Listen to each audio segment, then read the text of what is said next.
Welcome everyone, this is On This Restart, and today I want to talk about that Xenoblade Chronicles 3 Nintendo Direct that a lot of people were griping over or upset about when it was announced, because I saw it yesterday and I gotta say, it was pretty good.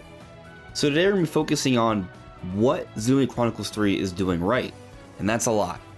So before we jump into things, let me first very quickly talk about my social media. You may see a few different things linked in the description below, check that all out. Also, if you could, like the video, it really helps out, and perhaps maybe consider joining as a member. So I saw that Xenoblade 3 Direct yesterday, and it was impressive. Yes, it's not the Nintendo Direct we've been waiting for, but the Xenoblade Chronicles 3 Direct isn't a replacement for the Nintendo Direct. It's something different. It's something that's for the release of Xenoblade Chronicles 3. They announced their plans of the DLC, they announced support of Amiibo, they announced what they needed to announce for this game so we could be prepared for its release next month. That's what this is about. It's not about the Direct that they need to do to talk about things for the rest of the year and beyond. That's coming. When it's coming, we shall see. But right now, let's focus on Xenoblade Chronicles 3. So with the opening of the Direct, I actually was not vibing with it too much at first. I actually felt like the voice acting for these characters in the red armor was a little awkward. I liked the idea of it being in a theater and they were watching things, like there was something cool to that idea, but these characters were a little off-putting to me in terms of the believability of them. There was a little cringe, just me being fully frank here, but when that other character came on, the one with like the pale skin and the blue, that was different. That was cool. And that's where things started to shift for me for this Direct, because from that point on, everything about this Direct was pretty much brilliant in my opinion.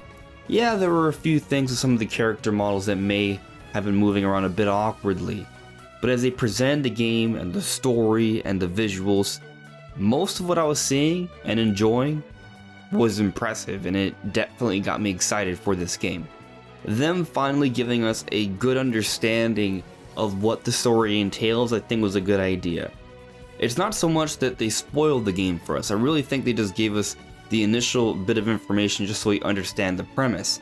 And the premise is that these characters only live for 10 years. They are trained up, they develop very quickly early on, and then they battle for their entire lives. And that's it, and they die at 10 years. Maybe they'll get to be sent off by their queen.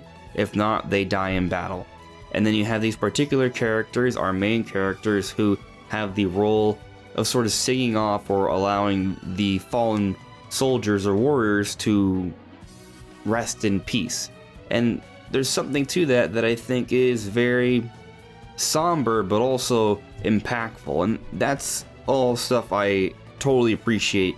But there's definitely an extra weight given because their lifespans are so short, and it's a big part of the story. They want to break the cycle, and now we have our band of characters that find themselves in a particular unique situation that brings them together, and now they have to go somewhere else to the giant sword to figure out what's going on. It's a solid premise, and I can get behind it. But things get far more interesting once we actually get into the gameplay of this game. So they decided to describe this world in the Direct as a boundless world, which I found exciting. If you've been following me for a while, we've been talking about this channel, about the debate of whether this game is open world or not. And I don't know if that was 100% answered in this Direct, but now more than before, I'm feeling that it is fairly open. Now, will there be some limitations? I'm sure there'll be some limitations, but this game is looking to be a fairly open world that we can go around exploring. It's probably not going to be like Breath of the Wild where you can go to every little nook and cranny possible, but there's going to be a large expanse that you can go through seamlessly, it appears. There's a number of different ecosystems and environments that you can transition through seamlessly. The worlds are large and expansive, and there are varying colonies all throughout and campsites that you can interact with. And they made it a point to talk about these different places that you can go through, these different checkpoints. And that just got me more interested because there are many different colonies we can stop by and interact with different side quests, and there's these giant webs of characters and how they interact with each other. This is looking to be a game that's going to be very expansive, very long, tons of content, tons of things to do, and that's super exciting. And the world looks gorgeous, it's stunning. There were so many different exotic environments that I saw that were really holding up pretty well visually. Like, I was impressed. I really enjoy what we're seeing here. Mind you, the music all throughout was also stellar. Like, everything here seems to be coming together really well. But one of the big questions I had, or concerns, is with the battle system, because Xenoblade Chronicles 2 loved the battle system. However, it was hard to understand, and it really definitely wasn't for everyone, and the tutorial system for it was not good. But here, they made a point to tutorialize the combat to some extent, explain some features of it, and there were questions answered that made me even more excited for this system. It appears to be faster. You can actually switch your characters around now mid-battle, which is not something you were able to do before, so that's exciting stuff. You can change things around. So if you want to do a particular attack that you're not sure that the computer AI will do, you can literally switch to that character yourself and do it, and that is really awesome. But even more awesome is you can do actual like combo arts together, and that's exciting. And that's not even getting into the Ouroboros, which also look pretty darn awesome. But something else is interesting is that the Ouroboros would change depending on which character you choose to be the focus for the Ouroboros. So there's a number of combinations here, not to mention each character can change to any of the other characters' class within your party, and then there are heroes you can bring in from other parts of the game, and you can change to that class as well with all of your different characters. So there's a lot of customization options here that are stacking upon each other, basically creating a staggering amount of options that, for RPG fans, is a really good thing to hear. And they also showed off a few different quality of life things that I appreciate. For example, you can actually use like this tracker so you can see where to go, and it's very clear and easy to see. And this game really does just seem like the culmination of all the advancements and improvements that have been needed for Xenoblade 1, 2, and X.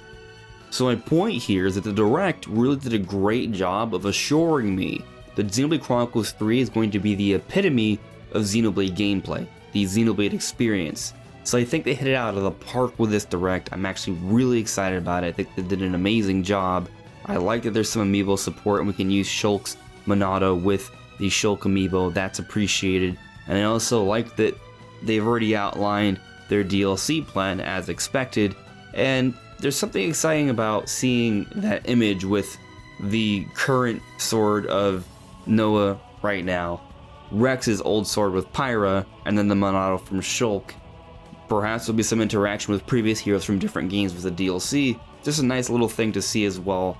But overall, I'm actually incredibly excited about this Direct, about this game. I think they are doing an incredible job. And Xenoblade Chronicles 3 is not a game to be slept on. I think this is going to be a big deal, and I can't wait. But what do you guys think? Let me know in the comments below. Anyways, everyone, this is On Just Restart. Thank you so much for listening and watching, and I'll see you all really soon. Take care. Bye.